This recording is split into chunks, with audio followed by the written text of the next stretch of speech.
सांझा दर्द। सुदर्शन रत्नाकर। आसमान में बादल छाए थे, ठंडी हवा के झोंके अंदर तक कपा रहे थे। ऐसे मौसम में वह पिछले 2 दिन से पूरी कॉलोनी के कई चक्कर लगा चुका था, लेकिन किसी भी घर से उसे चारपाई ठीक करने का बुलावा नहीं आया।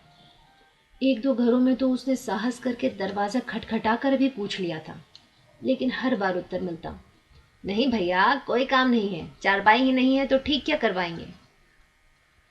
समय के साथ साथ चारपाइयाँ रखने का रिवाज ही समाप्त हो गया है। पॉश कॉलोनियों में तो लोगों ने रखना ही छोड़ दिया है।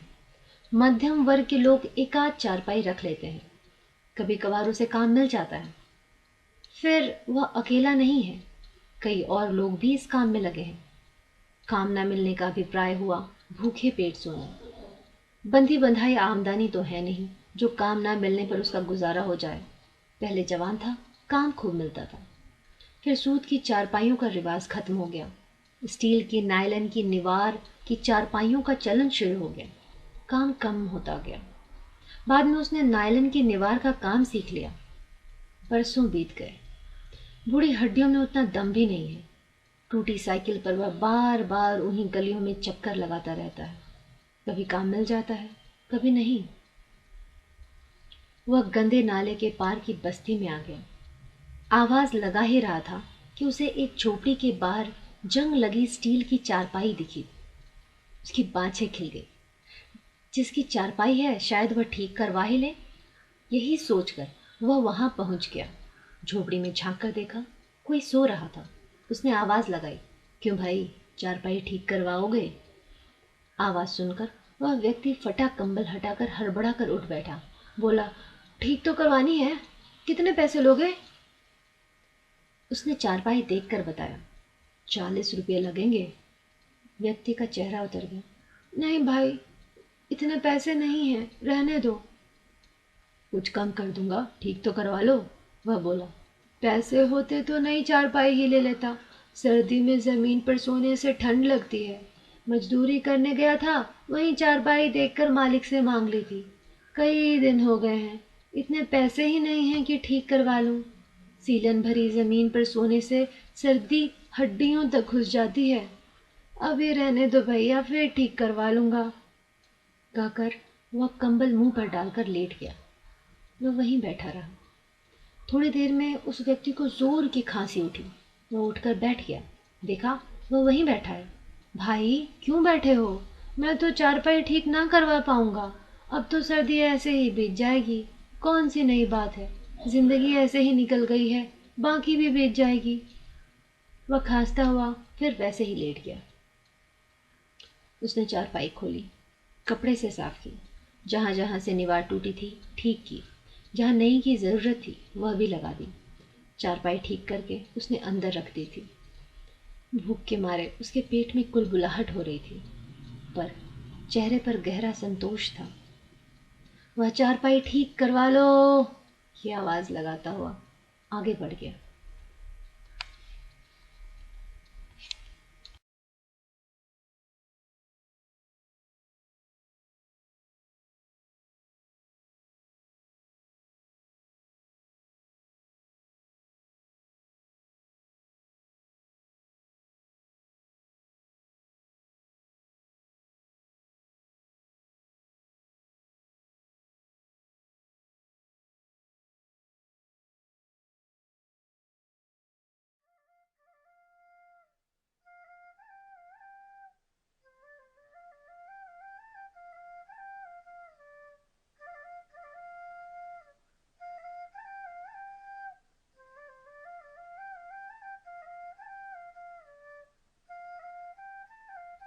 माँ, प्रेम कुमार।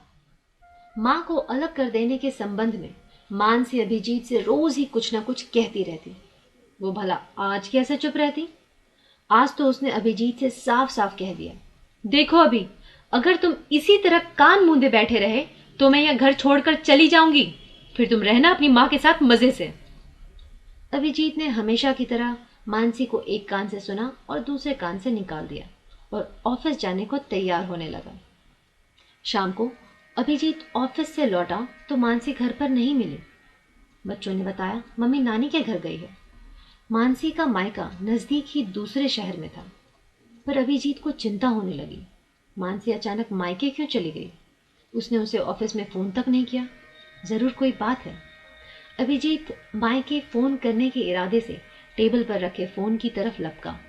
फोन के पास पहुंचकर अभिजीत मायके का आधा नंबर डायल भी कर चुका था कि छोटे बच्चे सोनू की आवाज उसके कानों में पड़ी। मम्मी आ गई, मम्मी आ गई।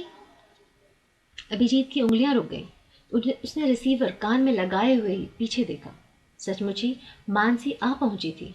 अभिजीत ने रिसीवर रखने के साथ ही मानसी से पूछा, क्या बात है, तुम अचानक मायके क्यों चली गई? एक फोन तक नहीं किया? भैया भाभी की करतूत सुनकर मुझे उनके पास पहुंचने के सिवा कुछ नहीं सूझा अभी। मानसी ने अंदर उबलते गुस्से को पीते हुए बताया। क्या किया तुम्हारे भैया भाभी ने? अभिजीत ने आश्चर्य से पूछा। क्या किया? माँ को अपने से अलग कर दिया। बेचारी 2 दिन से अलग रह रही थी। मानसी बताने लग गई। वो तो अच्छा हुआ बगल वाले काका ने मुझे फोन कर दिया, वरना पता नहीं कब तक अकेली सड़ती रहती। अजी मान लो माँ ने गुस्से से भाभी को कुछ कह ही दिया तो भाभी छोटी तो नहीं हो गई ना? बात तो सही है मानसी। अभिजीत अब नरम हो गया। फिर भी तुम्हें इस मामले में सुलह सपट कराने की जरूरत नहीं थी। तुम्हारे भाई साहब खुद समझदार हैं। तो क्या मैं यह जानकर चुप रह जाती कि बहू बेटे के होते हुए भी माँ अकेली निसंतान की तरह रह रही है? मानसी लगभग चीख पड़ी। हाँ, अभिजीत भोला बनते हुए बोला। अभी मेरी माँ की जगह किसी और की माँ के बारे में ऐसा सुना होता तो निसंदेह बेहिचक चुप रह जाती, पर अपनी माँ के बारे में ऐसा जानकर चुप बैठूं, ऐसा नहीं हो सकता, मानसी ने दृढ़ता से कहा। तब अभिजीत ने मानसी से स्वाभाविक स्वर में कहा, मानसी, तुम भी मेरी माँ को अलग कर देने के लिए मेरी जान खाई जा रही हो? अचानक मानसी के चेहरे पर बिखरी हुई दृढ़ता लुप्त हो गई और हल्की उदासी पसर गई। उसने सिर झुका लिया।